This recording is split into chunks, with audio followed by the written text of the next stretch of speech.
What's going on, everybody? LK here, back at it again with another video, and today some more Dragon Ball FighterZ feel. So it's been a little bit since I did a character analysis. I wanted to talk about a character who I think his purpose has been kind of lost in this game. I thought in Season 2 this character was a little bit underrated and had some really good stuff going for him, but after the Season 3 patched, pretty much everyone agrees this character is one of the weakest characters in the game. That one is Gogeta. If you like the content I'm putting out, consider liking this video and subscribing to the channel if you already have not, or you can do both. It does help the channel grow and I do really appreciate it. Thank you so much. So Gogeta, so he actually is a pretty unique character, and when they were showing him off for the first time, I was pretty excited for him.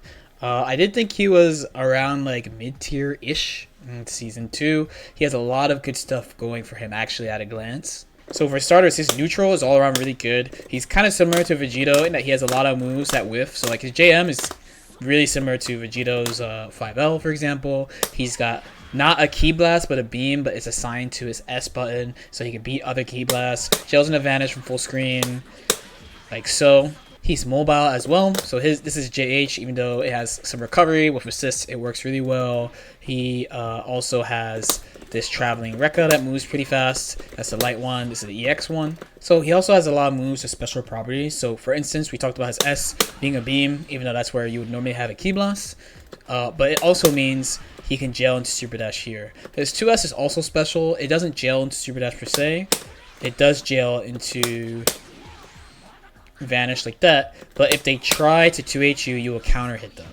On top of having a lot of moves with special properties, between him having the mobility and stuff and the really good normals, he also has an air DP, so it's pretty hard to approach all in all. He's basically a character that's designed to like kind of run around and whiff stuff and get in on you and do pressure. Now his support is kind of a mixed bag. I always looked at this character as a point more than anything else. His A assist is what we saw last season. It's basically his jump heavy.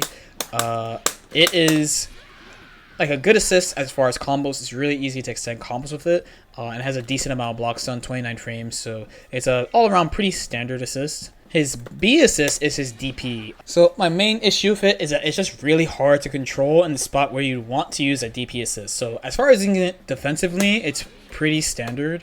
And if you run up on somebody and go under them, it's actually quite good and you have a lot of advantage. But if you try to use it the way you would use most DP assists, it's actually pretty hard to get it to hit the way you want it to hit, which is kind of obnoxious. Instead of doing Super Dash DP assist, which is a pretty classic neutral structure, you have to like run up under them. You have to run really deep and call it, which is fine, but the whole point of DP assist is that they're pretty narrow, so you need to do something to get over to them and then call it so that you force them down. So his is actually pretty difficult to use. You're generally using it in scrambles, running under them, going over them, etc.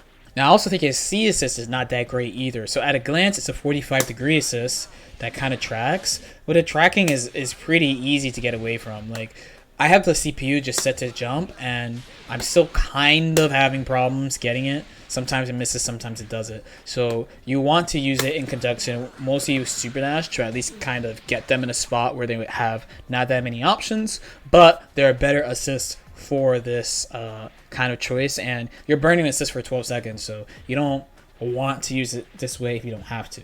Now, with all these things in mind, usually characters that have kind of meh assist options, you want to use them point. And he does have a lot of things going for him as a point, but the issue is he doesn't really have that great mix-ups. Of course, he has the system to use at his favor, right? But it's kind of hard. You have to condition them. You have to like be tricky with your 6Ms and your Dragon Rushes and all sorts of things. It's hard to hit people like that. On top of that, his counterpart Vegito has really, really good frame data considering how long his block strings are, how big his normals are, etc. On the other hand, his frame data is way worse. So he has like this -13 2M, this -8 5M, so both of his medium normals are unsafe, which is generally a downside. Usually when a character has unsafe mediums like this, they have something to make up for it. So for instance, we talked about Trunks before. Trunks can make his mediums plus by using flip, and then you kind of reset to neutral, but you can RPS them really hard, take your turn back. But he doesn't have something like this. His main ways of taking his turn is by dice rolling around the Ki Blast, aka the S, aka the Beam, something like that, because if you block that, then you get the guaranteed jail into Vanish or into SD.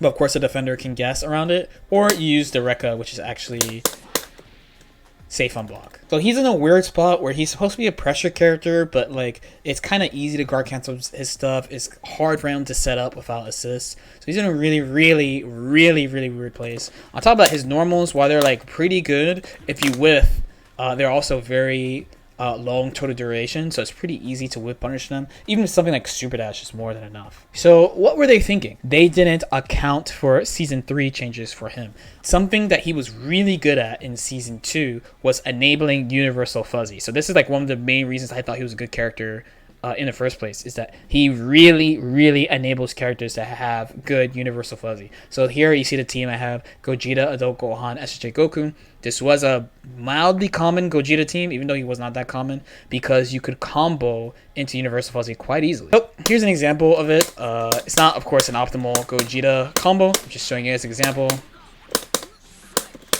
1, 2, 3. You go into this, and then because this recovers so quickly,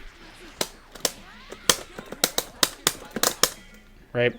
Of course, I messed up the Universal Fuzzy, but it's been a while. But it was really easy to give this to Adult Gohan. So you could flail around with Gogeta, basically get a random hit, and just as long as you built the bar, which you usually did, you can convert into this, and that is a really bad situation for the defender. So with that in mind, I sort of feel like he's a Season 2 character still. Like, they didn't revamp him so he could do more stuff. At a glance, I feel like it's fine for him to have these flaws of like poor frame data and stuff like that if he's enabling such a strong game plan, but he can't do that anymore. But he still has the same issues, because if you think about like a short game, like if you're playing him on point, you get the first hit and you do that, then cool, who cares if his frame data is bad? But in a long game, it kind of sucks.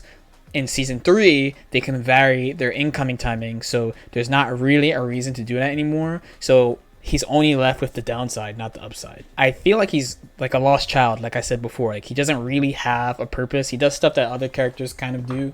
And he doesn't enable anybody like he used to, really. When you see Gogeta players, they mostly do well because people have been playing him for a long time, so character specialists, and people don't have that much experience against him.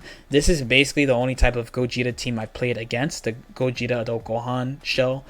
Besides that, I haven't really played against him that much either. He could definitely use a little help. Making some of his normals safe would help him out a lot. It would give him an actual stagger game.